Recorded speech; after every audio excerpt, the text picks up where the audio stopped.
இப்ப அவரே ம்ஹ்ம். சொல்றாருல்ல, நான் 1996 பேட்ச்ல உள்ளவன். ம்ஹ்ம். 2008 பேட்ச்ல உள்ள நாகராஜ எப்படி கண்ட்ரோல் பண்ணாங்கிறார்ல.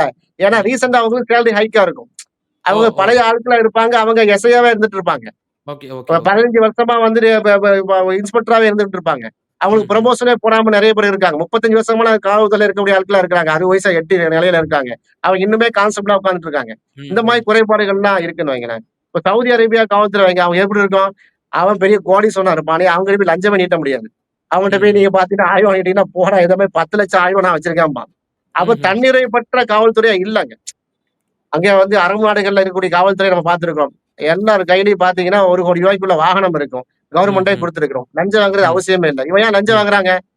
ம். தன்னுடைய காவலுடைய அந்த ஜீப்புக்கும், அந்த வாகனத்துக்கு பெட்ரோல் போடுறதுக்கு அலவன்ஸ தாண்டி போகும்ன்ருக்கு.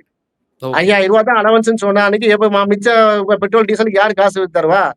ம். தெரிஞ்ச ஆட்கள்ட்ட போட சொல்லுவாங்க. அப்ப அவன் காவல்துறை நண்பனா ஆயிருவாங்க. அவன் ம். யாரு? கஞ்சா விக்கிறானா? யாருக்கும் தெரியும். இப்படிப்பட்ட லூப் ஹோல்ஸ் இருக்கிறது. அப்ப இதை எல்லாம் உட்கார்ந்து ஸ்டடி பண்ணி சார்ட் அவுட் பண்ண வேண்டிய கடமையும், பொறுப்பும் அரசுக்கு இருக்கிறது.